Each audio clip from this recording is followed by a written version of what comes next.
Hello friends, आज हम पढ़ेंगे module 2 of the chapter electoral politics. पिछले मॉड्यूल में यानी कि फर्स्ट मॉड्यूल में हमने पढ़ा why do we need elections, what makes an election democratic and is it good to have political competition. इस मॉड्यूल में यानी सेकेंड मॉड्यूल में हम पढ़ेंगे कि what is our system of elections यानी कि इंडियन इलेक्शंस का system. Along with that, electoral constituencies and voters list. Last module में हमने पढ़ा कि कैसे इलेक्शंस इंडिया के लिए या किसी भी कंट्री के लिए बहुत ज़्यादा ज़रूरी हैं। बट क्वेश्चन ये उठता है कि इलेक्शंस आखिर होते कैसे हैं। अगर इंडिया की पॉपुलेशन की बात करें तो 100 करोड़ से भी ज़्यादा पॉपुलेशन है इंडिया की। इतनी ज़्यादा पॉपुलेशन में ये सब देखना कि कौन इलेक्ट कर रहा है, किसे कर रहा है और ये सब इलेक्शन जो भी हो रहे हैं पोलिंग बूथ्स पर, ये सब कैसे होता है। फ्रेंड्स, यही सब मेंटेन करने के लिए इलेक्शंस का एक सिस्टम होता है, सिस्टमैटिक सिस्टम होता है जो हम अब जानेंगे। तो फ्रेंड्स, इंडिया में जो इलेक्शंस हैं वो डेमोक्रेटिक हैं, जैसे हमने आपको पहले भी बताया था।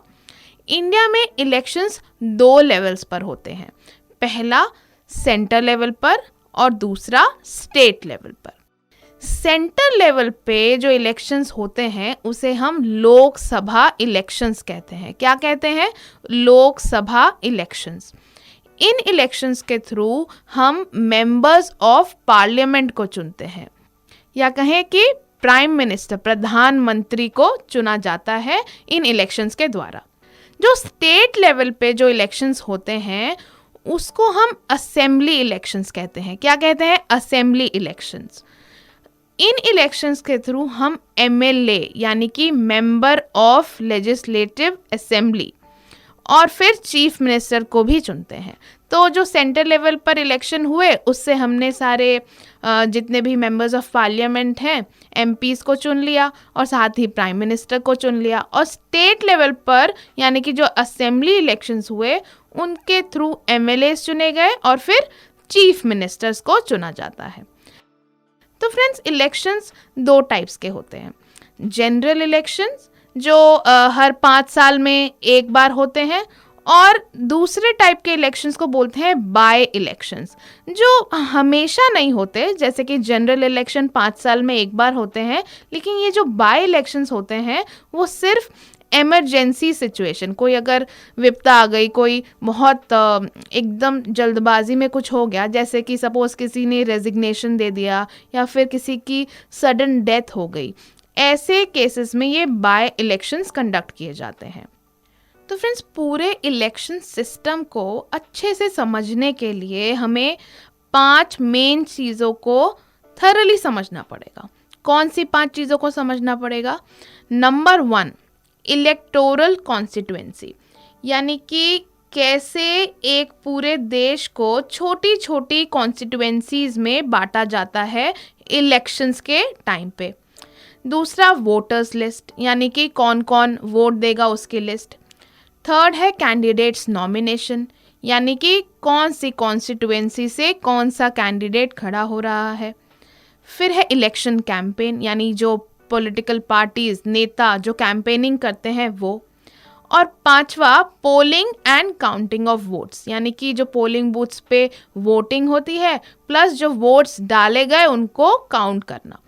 तो फ्रेंड्स, इन 5 पॉइंट में से हम 2 पॉइंट्स, पहले जो 2 पॉइंट्स हैं यानी कि इलेक्टोरल कॉन्स्टिट्यूएंसीज और वोटर्स लिस्ट, इन दोनों को हम इस मॉड्यूल में डिटेल में पढ़ेंगे और बाकी के पॉइंट्स को हम नेक्स्ट मॉड्यूल में आपको समझाएंगे। तो तैयार है फर्स्ट पॉइंट को पढ़ने के लिए? चलिए स्टार्ट करते हैं इलेक्टोरल कॉन्स्टिट्यूएंसीज से। तो फ्रेंड्स, इलेक्शंस को प्रॉपर तरीके से एग्जीक्यूट करने के लिए यानी कि एक्शन में लाने के लिए पूरे देश को या फिर स्टेट्स को छोटे छोटे हिस्सों में डिवाइड कर देते हैं। बट ये सब होता कैसे है? तो यहाँ हम इसको एक एग्जाम्पल से समझते हैं। हम बात करते हैं तमिलनाडु की। तो फ्रेंड्स, तमिलनाडु स्टेट का जो टोटल एरिया है वो है 1,30,060 स्क्वायर किलोमीटर, 1,30,060 किलोमीटर स्क्वायर। तो मान लेते हैं कि हम पूरे तमिलनाडु को छोटे छोटे हिस्सों में इस तरह डिवाइड करते हैं कि हर एक पार्ट का जो एरिया होगा वो इक्वल हो, बराबर हो। तो फ्रेंड्स, ऐसे हम सिर्फ एक एग्जाम्पल दे रहे हैं, ये आप याद रखिएगा।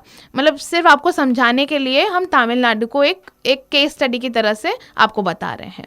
तो सपोज फ्रेंड्स, हमने तमिलनाडु को डिवाइड किया, तो एज अ रिजल्ट हमने क्या देखा कि कुछ एरियाज ऐसे मिले हमें जिसमें एरिया तो हमने इक्वल डिवाइड कर लिया, लेकिन जब हमने डिवाइड किया तो हमने देखा कि कुछ एरियाज ऐसे हैं कि जिसमें लाखों में पॉपुलेशन है।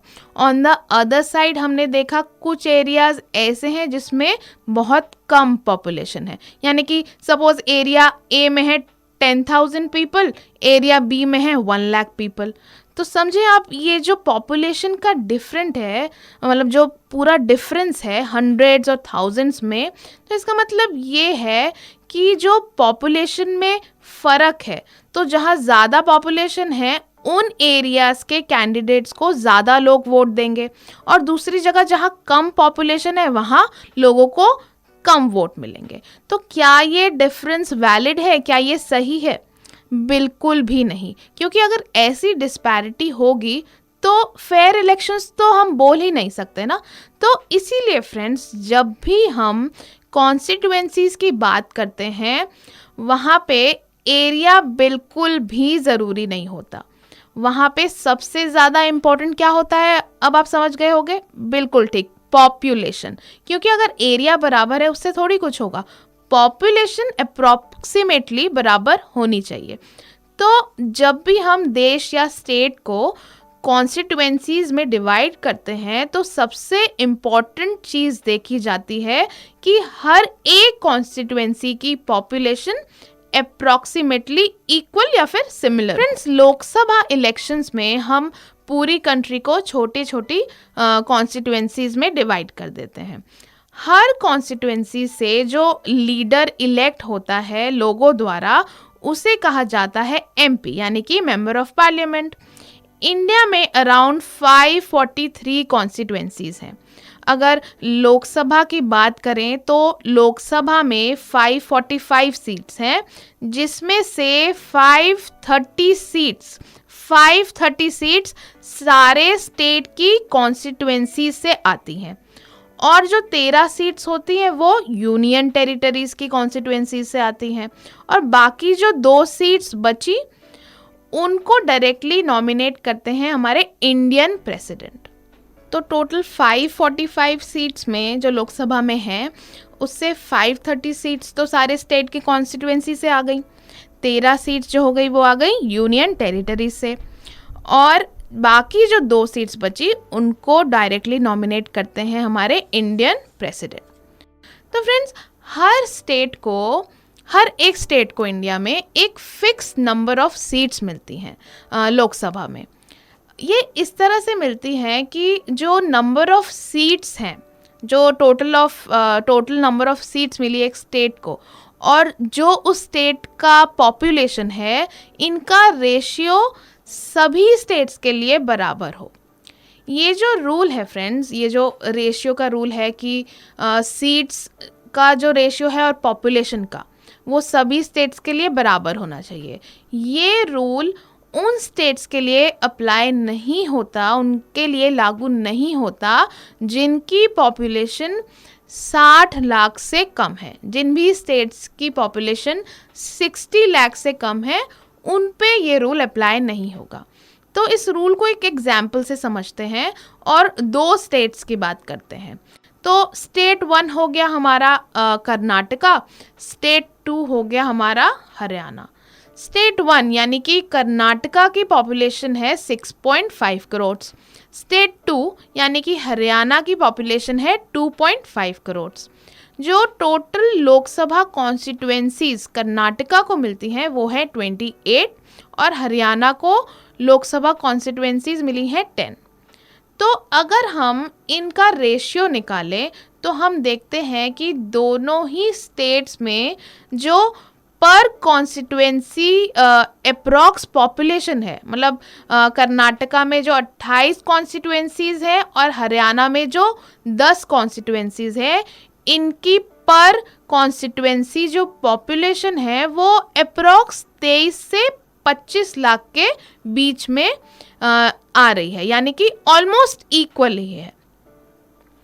तो फ्रेंड्स, यही जो चीज़ है वो सारे स्टेट्स के लिए लागू होती है, सारे स्टेट्स के लिए यही रूल अप्लाई होता है। यानी इंडिया में जितने स्टेट्स हैं वहाँ पर कॉन्स्टिट्यूएंसी की जो पॉपुलेशन है वो ऑलमोस्ट सेम होनी चाहिए, बट एक्सेप्शन वो स्टेट्स हैं जो इस रूल में नहीं आएंगे। वो स्टेट जैसे हमने आपको बताया जिनकी पॉपुलेशन 60 लाख से कम है।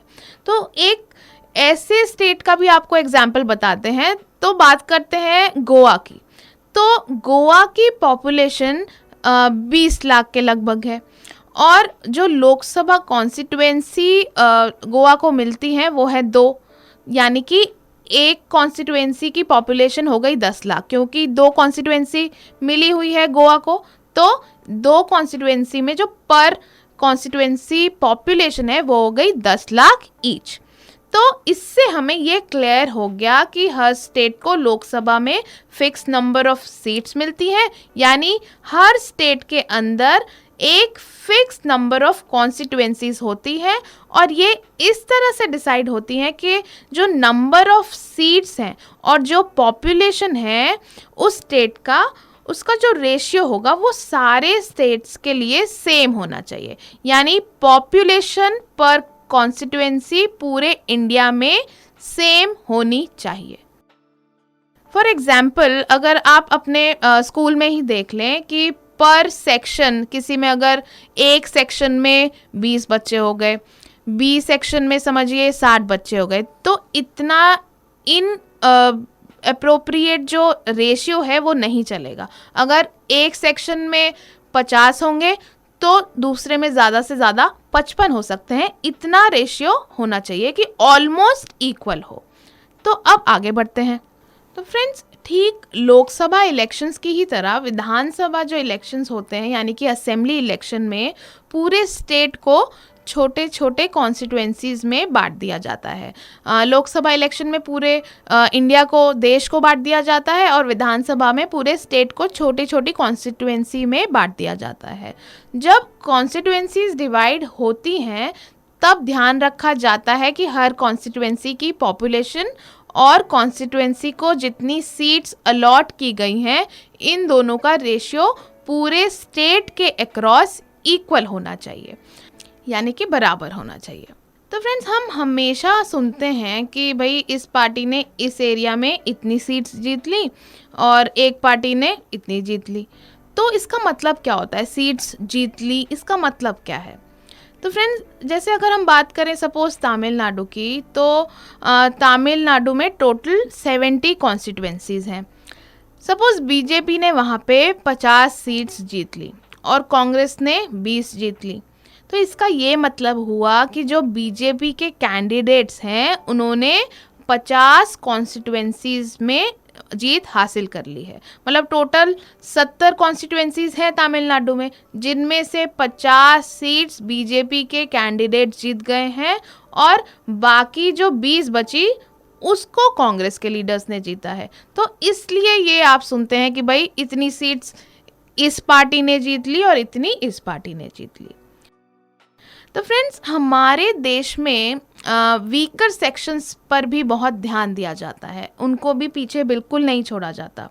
उनको इस इलेक्शन सिस्टम का इक्वल पार्ट बनाने के लिए कुछ रिजर्वेशंस बनाए गए हैं।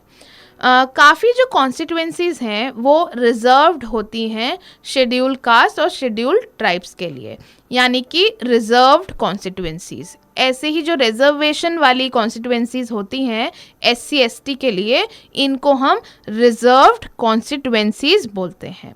हर लेवल पर, यानी कि सेंटर, स्टेट, पंचायत लेवल, इन पर जो वीकर सेक्शंस होते हैं इनके लिए रिजर्वेशंस होते ही होते हैं। अगर लोकसभा की हम बात करें तो टोटल जो 545 सीट्स हैं, जैसे हमने आपको बताया था, उनमें से 131 सीट्स रिजर्व्ड होती हैं वीकर सेक्शंस के लिए। 131 सीट्स में 84 सीट्स होती हैं शेड्यूल कास्ट के लिए और 47 सीट्स होती हैं शेड्यूल्ड ट्राइब्स के लिए। तो इस तरह से हमने वीकर सेक्शंस के लिए भी प्रोविजंस बनाए हुए हैं अपने इलेक्शन सिस्टम में। तो फ्रेंड्स, अब हम अभी तक जितना पढ़ा है उसको जल्दी से रिवाइज करते हैं। द कंट्री और state is divided into different electoral constituencies in such a way that each constituency has approximately equal population. In Lok Sabha elections, elected representatives from each constituency become the MP, that means the Member of Parliament. In Vidhan Sabha elections, elected representatives from each constituency becomes the MLA, that is Member of Legislative Assembly. Reserved constituencies are kept for scheduled castes, scheduled tribes and other backward classes. तो friends, अब चलते हैं आगे और second point यानी कि voters list की बात करते हैं। तो वोट कौन कर सकता है और कौन नहीं। तो सबसे पहले देखते हैं कि वोट आखिर कर कौन कौन सकता है। तो फ्रेंड्स, कोई भी सिटीजन जिसकी उम्र, जिसकी एज 18 या 18 से ऊपर हो, वो वोट कर सकता है। चाहे वो अनएजुकेटेड हो, चाहे एजुकेटेड हो, चाहे पुअर, चाहे रिच, इन सब से कोई फ़र्क नहीं पड़ता है कि वोट दे सकते हैं कि नहीं दे सकते, क्योंकि कोई भी इंसान वोट कर सकता है। कोई भी ऐसा सिटीज़न जो क्रिमिनल हो या फिर जिसका मेंटल कंडीशन स्टेबल ना हो, ऐसे लोगों को किसी किसी रेयर केस में वोटिंग से मना कर दिया जा सकता है। रेयर केसेस ऐसे हो सकते हैं कि इन रीजंस की वजह से बोल दिया जाए कि आप वोट नहीं कर सकते। अब वोट कौन कौन कर सकता है इसकी एक लिस्ट बनती है और उसी लिस्ट को हम कहते हैं वोटर्स लिस्ट। क्या कहते हैं? Voters list. वोटर्स लिस्ट यानी कि इलेक्ट्रल रोल। तो ऑफिशियली इसको इलेक्ट्रल रोल बोला जाता है, बट कॉमनली इसको जो जाना जाता है वो वोटर्स लिस्ट के नाम से ही जाना जाता है। ये लिस्ट जो होती है ये इलेक्शन से बहुत पहले बन के रेडी रहती है, क्योंकि ये बहुत ज़रूरी होती है इलेक्शन प्रोसेस के लिए। जो वोटर्स लिस्ट होती है उसका हर 5 साल में अपडेट होना, रिवाइज होना बहुत ज़्यादा इम्पॉर्टेंट है। क्यों इम्पॉर्टेंट है? क्योंकि भाई इलेक्शंस हर 5 साल में एक बार होते हैं और वोटर लिस्ट अपडेट अगर नहीं होगी तो कैसे पता चलेगा कि कौन कौन अब वोट कर सकता है, कौन कौन अब 18 साल का है। अगर किसी की डेथ हो गई तो वो भी लिस्ट में अपडेटेड होना चाहिए कि भाई अब ये मेंबर वोटर्स लिस्ट में नहीं है। प्लस अगर कोई किसी और जगह शिफ्ट हो गया है, ट्रांसफ़र हो गया है, तो उस पर्सन का भी लिस्ट से नाम हट जाना चाहिए। तो इन रीजंस की वजह से वोटर्स लिस्ट जो है वो हर 5 साल में अपडेट होना बहुत ज़्यादा ज़रूरी है। हर एक के लिए ये मस्ट है कि जब भी वोटिंग डे हो, इलेक्शन डे हो और वो पोलिंग बूथ पे जाएं तो अपना आईडी कार्ड ज़रूर कैरी करें। जैसे स्कूल्स में हमें बोला जाता है ना कि आई कार्ड लेके आइएगा तभी एंट्री होगी क्लास में, ठीक उसी तरह जब आप पोलिंग बूथ पे जाओगे तो आईडी कार्ड लेना बहुत ज़्यादा ज़रूरी है। तो फ्रेंड्स, इसको हम जल्दी से रिकैप करते हैं। Number 1, all citizens 18 years and above can vote in an election. Criminals and persons with unsound mind may be denied to vote in rare situations. Voters list should be updated in every 5 years before elections. And last but not the least, every voter must carry an ID card to the election polling booth to cast their votes.